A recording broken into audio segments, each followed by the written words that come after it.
great to be with you again. And so, what we're going to do today is um, chi- the chiasms. Now, some of you are brand new, and we do chiasms a lot. It's a technique of the Hebrew people who wrote the Bible. It is something that's fun to watch and interesting to learn, and may seem complicated at first, but we're going to show you how to do it today. And in the future lessons, you're going to see it being used in order to get across a storyline to help the Jewish people who read these stories to memorize them. You have to remember that the Jews did not have the money to have their own Bibles. We have plenty in our house, don't we? And the Jews needed a way to make it easier to memorize the stories in Scripture so that they could teach their children, who will teach their children, who will teach their children. And so this was very common technique called a chiasm. And what happens with a chiasm is that a story begins, and at the most important part, the story resumes, but the words, some of the words that were used in the first half of the story are again used in the second half of the story. However, in the second half, the use of those words are reversed. So if you have five, say 5 words or phrases or even verses that are used in the first half of the story, in the second half, those words or phrases or verses are repeated, but in reverse order, even though the story is in chronological order. So we're going to see that in the chiasm of the flood. This chiasm I didn't find on my own. I pretty much have found, found on my own 2/3 of the chiasms that I show you. But about 1/3 I've got it from books, commentaries, and things like that. This I got from a commentary by Gordon Wenham, famous author who wrote a commentary on Genesis. But anyway, we're going to read through it. I wanted to just read through it. I'm not going to say A, B, C. You can see the A, B, C, D on the, and the X at the side, left-hand side, but we're not going to pay attention to that. What I do want you to do is pay attention to what this chiasm is based on. There's a particular thing that goes on in this chiasm that gets repeated and repeated and repeated. So let's read through it. And it starts, this is the flood, the story of the flood. It's that is found in Genesis 7 and 8. And it says in 7:4, the Lord said to Noah, after 7 more days, I will send rain on the earth 40 days and 40 nights. And it came about after the 7 days that the waters of the flood came upon the earth. In 7:17 it says, then the flood came upon the earth for 40 days, and the water increased and lifted up the ark so that it rose above the earth. In 7:24 it says the waters prevailed upon the earth 150 days. Our X says, but God remembered Noah And God caused a wind to pass over the earth, and the waters subsided. In 8:3 it says, and the waters receded steadily from the earth, and at the end of 150 days the water decreased. In 8:6 it says, then it came about at the end of 40 days that Noah opened the window of the ark which he had made. 8:10 says, so he waited yet another 7 days, and again he sent out the dove from the ark. In 8:12 it said, then he waited yet another 7 days and sent out the dove, but she did not return to him again. Okay, so we have our chiasm. And it's based on a particular thing that's going on in every one of these verses except the middle verse, which is marked out with an X. Did anybody see what is in each of the verses that this chiasm is built on? I'll give you a few seconds to look it over, and if you need more time, you can always pause. Okay. Did you get it? Did you see what was in each one? Well, let me help you if you didn't, and let me confirm what you think it is if you have a guess. In our first A, or in 7:4, we have 7 more days. In the second one, we have 7 days. In the third one, we have 40 days. In the fifth one, we have 150 days. Then we have something in the center that's really being highlighted by the author. But God remembered Noah, and God caused the wind to pass over the earth, and the water receded. And then we go back, and it says in 8:3, 150 days, then 40 days, then 7 days, and then 7 days again. You see that? The days, our chiasm is built on the days that it took for the flood to increase and for the flood to decrease. Right. So this helps us with the story.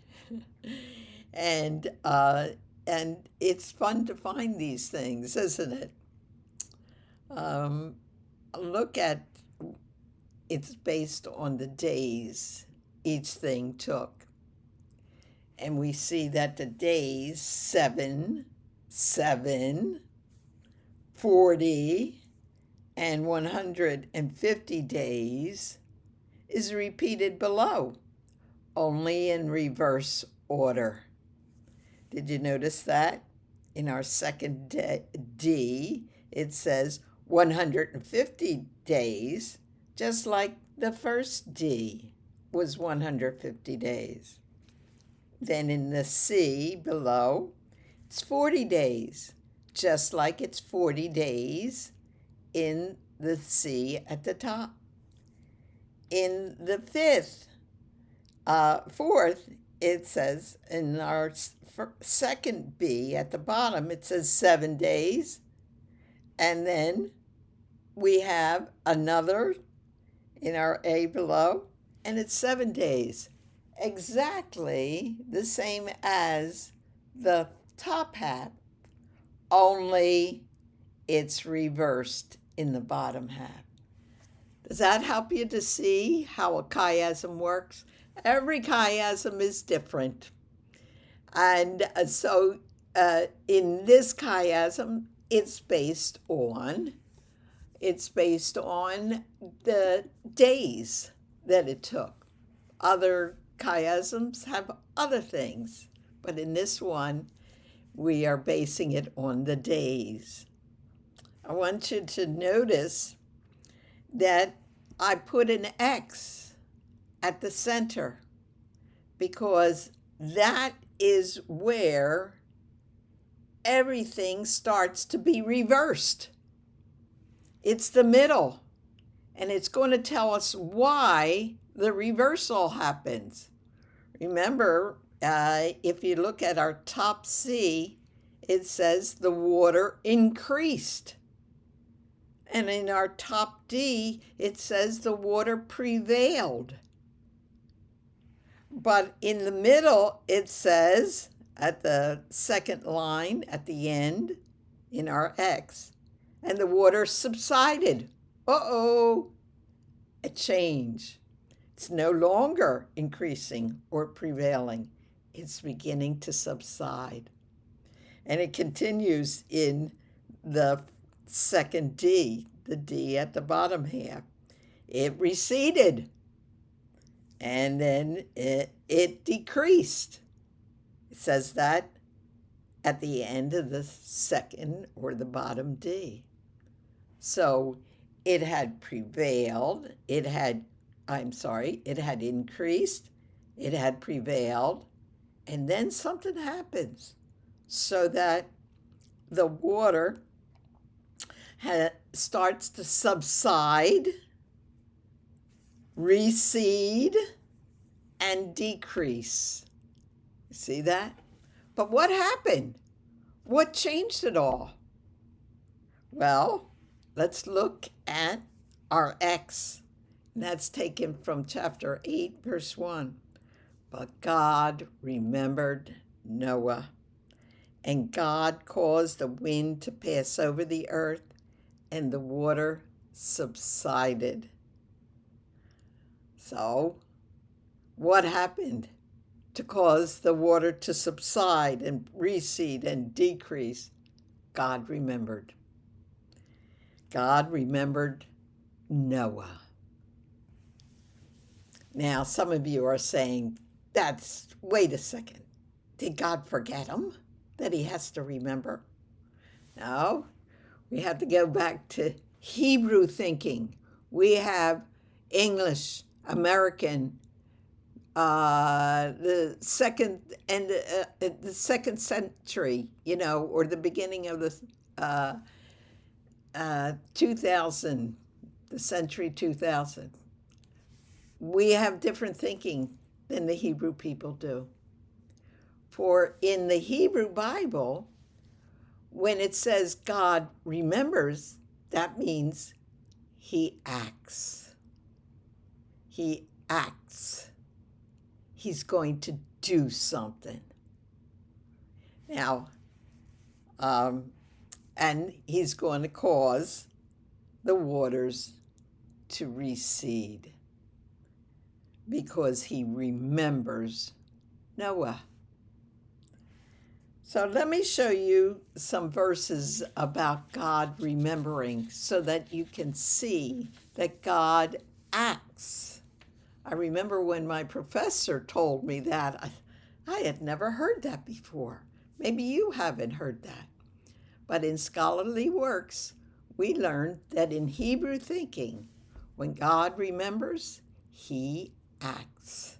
So let's see some verses about God remembering throughout the Old Testament and even the New Testament.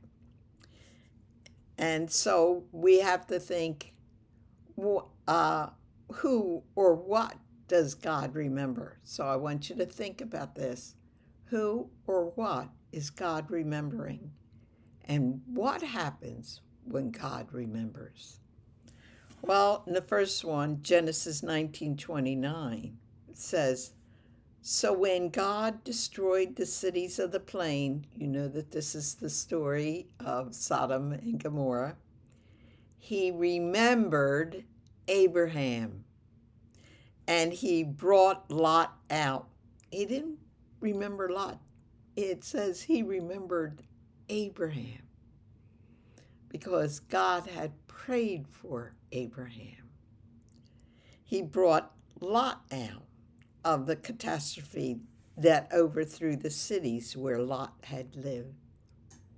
So when God remembered, he remembered Abraham. And what happened? He brought Lot out. God remembers, God acts. Let's see another story in the Bible. This is Genesis 30:22. And you remember the story. Rachel is heartbroken because she can't have a child. But it says here in 30:22, then God remembered Rachel. Yep, he remembered her. Now, he hadn't forgotten her. It's just the word remembered tells us, God's now going to act. And he listened to her and enabled her to conceive. Yes, God remembered her. Therefore, he acts and brings conception to Rachel. Exodus 2:24. God heard the Israelites groaning, and he remembered. Now, this is long after he remembered his covenant with Abraham and with Isaac and with Jacob. Who did he remember? What did he remember? His covenant with Abraham, with Isaac, and with Jacob. And remember, this is Exodus 2, so they are in Egypt, the Israelites, and they are being treated as slaves. The babies have been murdered, so they're crying out to God.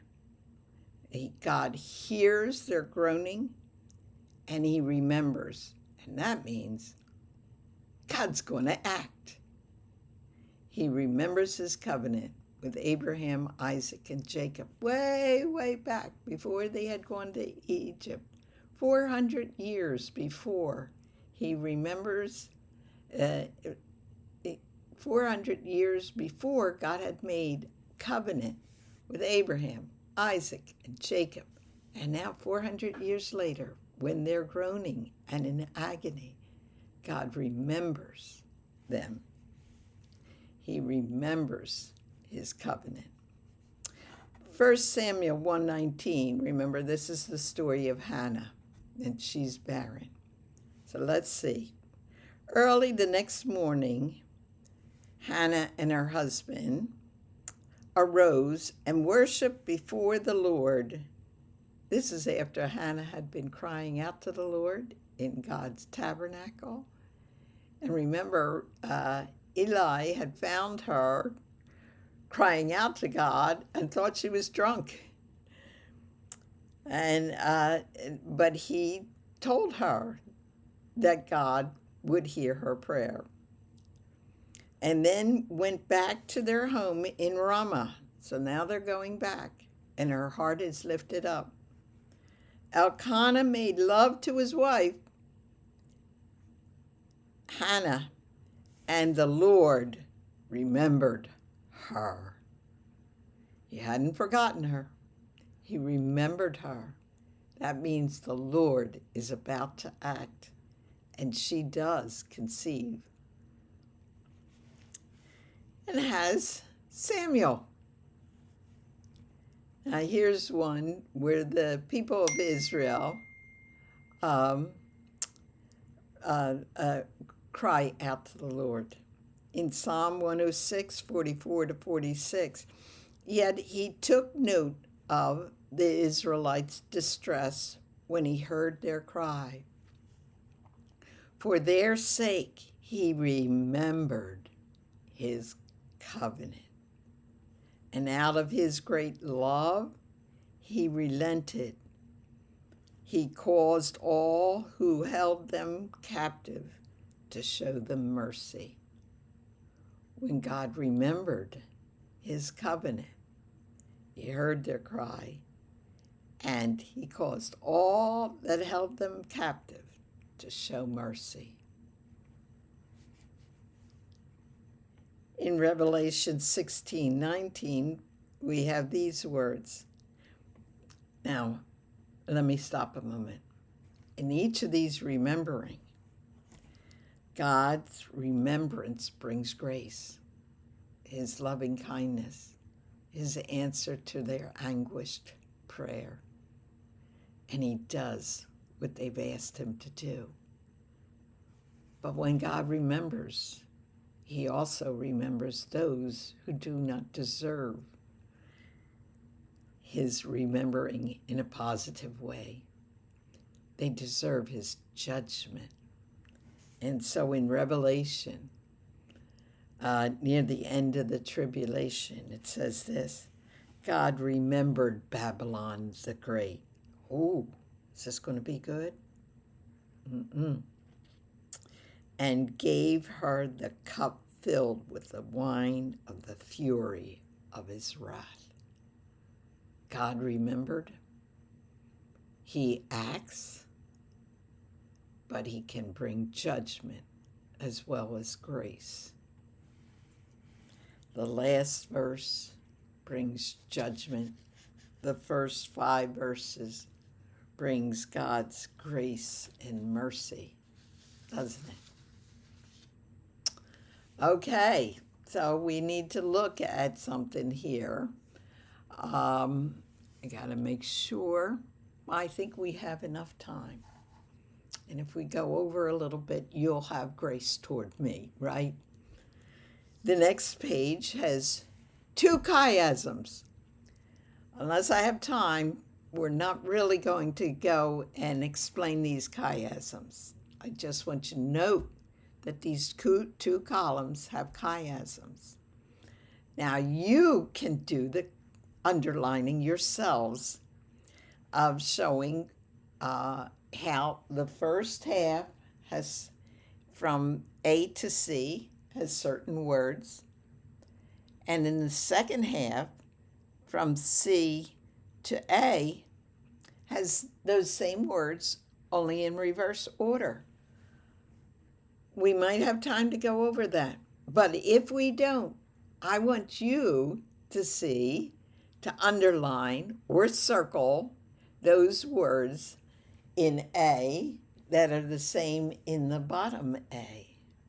Those words in B are the same as in the bottom B, only it's reverse order, remember. And the words in C are what words there are a duplicate of the top C. But let's look and read through. Now, we have done this chiasm before, a while ago, but it's going to play into something new, something I want to show you today. This first chiasm is before the flood, and it's the reason for the flood. So let's read through it. Now the earth, I'm going to ask you to circle words. They have nothing to do with the chiasm, but I want you to circle these words. The earth, circle that word. Now the earth had gone to ruin, circle ruin, before God. The earth, circle the earth again, was filled with violence. God saw the earth, circle the earth, and here it had gone to ruin, circle ruin. For all flesh, circle all flesh, had ruined, circle ruin, its way upon the earth, circle the earth. Notice how words are being repeated. And God said to Noah, an end of all flesh, circle all flesh, has come before me. For the earth, circle the earth, is filled with violence through them. Here I am about to bring ruin, circle ruin, upon them. Who's the them? All flesh, along with the earth, circle the earth. Now, these words are repeated throughout this chiasm, and we're going to see them repeated in the column to your right, but not now. Don't look at that yet, because I want you to pay attention to what's going on here. In this chiasm, the top half tells us that the earth had come to ruin. Tells them the fact that the earth had come to ruin. It says that in the first C. Do you see that, verse 12? God saw the earth, and here it had gone to ruin. Just tells us the earth had gone to ruin. The second half, reverse. It tells us why it had gone to ruin. Do you know why it had gone to ruin? Check out the second half, the C to the A.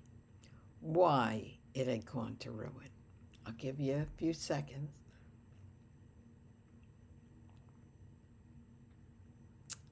If you need more time, hit the pause button. It came, first half, that it came to ruin. Second half, why it came to ruin. And it tells us the answer in the answer is in the bottom B.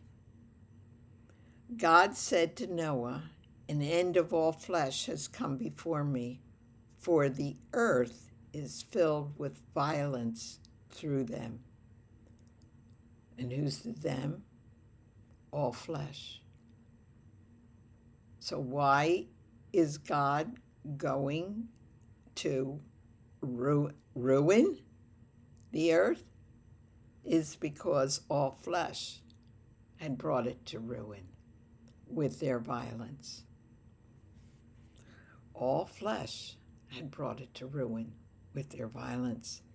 And if you remember from a few weeks ago, we said that that violence had to do with murder. They were murdering each other for merely hitting each other.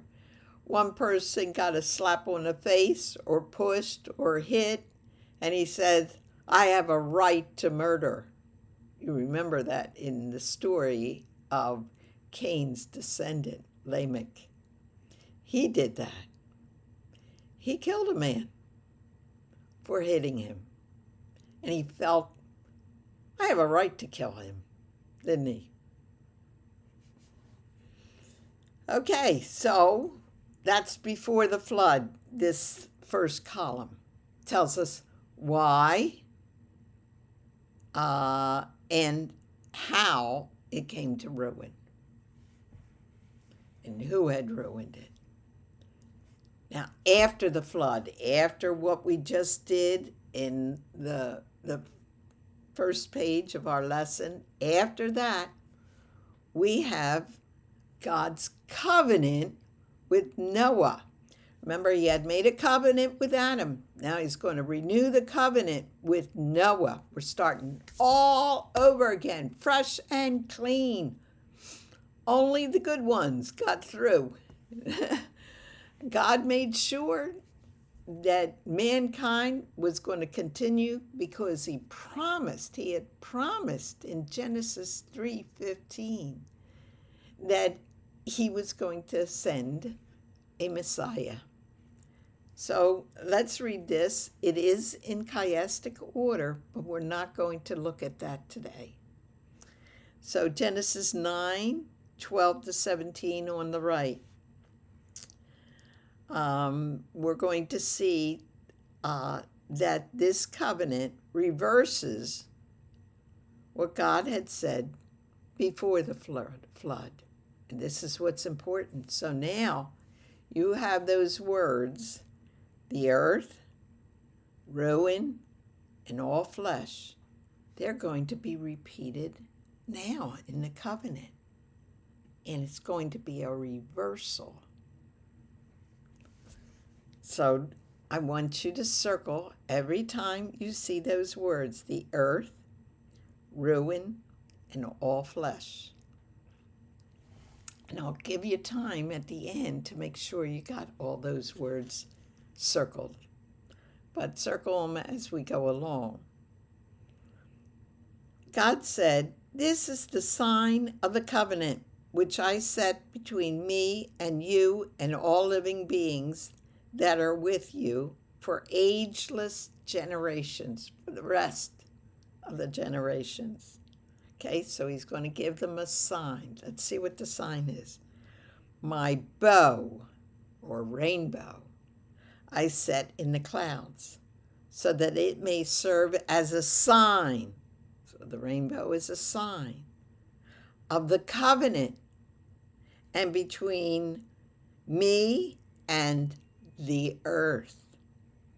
"It shall be when I becloud," that's a Hebrew kind of way of saying the clouds.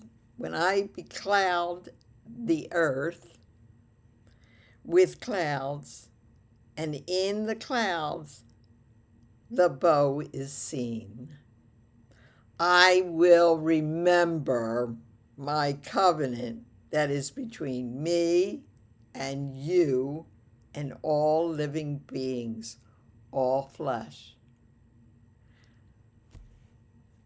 Here's the thing. We also should remember when we see a rainbow that God has made a covenant with you and with me. And what does that covenant entail? Let's find out. It's between me and you and all living beings, all flesh. "Never again shall the waters become a deluge or a flood to bring all flesh to ruin." That's the covenant. So when we see the rainbow, God is remembering. He's not going to bring judgment through a flood. He's remembering that covenant. And he wants you to remember, I've made a covenant with you. You see that rainbow? That's a sign of the covenant, that I'm not going to flood the whole earth again. We may have floods. We do have floods. But that's not the covenant. The covenant is, I will not cover the earth with a flood again. When the bow, we're in verse 16, "When the bow is in the clouds, I will look at it," just like you look at it. And you say, "Oh, look at the rainbow. Isn't that beautiful?" God made a sign, and the sign of his covenant is that rainbow. And if God remembers, you need to remember that God made a covenant with you, and he's showing you the sign. "I will look at it to remember the age-old covenant between God and all living beings, all flesh, that is upon the earth." And God said to Noah, "This is the sign of the covenant that I have established between me and all flesh that is upon the earth." What's the sign? A rainbow. Notice everything now is reversed. He had brought ruin to all flesh. He said it before the flood in our left-hand side, because all flesh had ruined the earth. But now God's going to change all that, reverse all that, And he's never going to bring ruin upon the earth, upon all flesh. Why not? Well, it says he made a covenant. Look at the X. This is the center of that chiasm that I'm hoping all of you underline the things that are in the first A and the last A, the first B and the last B, the first and then the X. Never again shall the waters become a deluge to bring all flesh to ruin. God's covenant was that no flood would ruin all flesh again.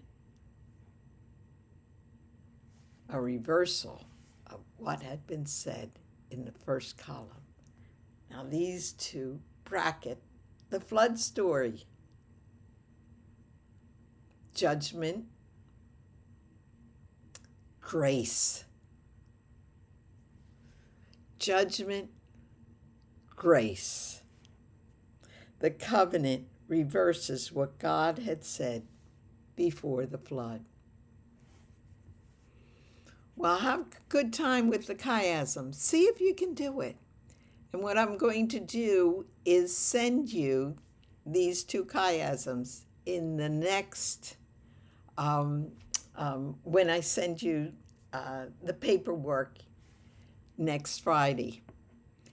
And I will have it all in dark print where the same words are being used so that you can check your chiasm with my chiasm. God's grace is so good. We still ruin the earth. With our violence, don't we? Wars and things that happen between people, the murders and the violence that's going on today. Yet God has not sent a flood. God still continues to put a rainbow in the clouds. God bless you.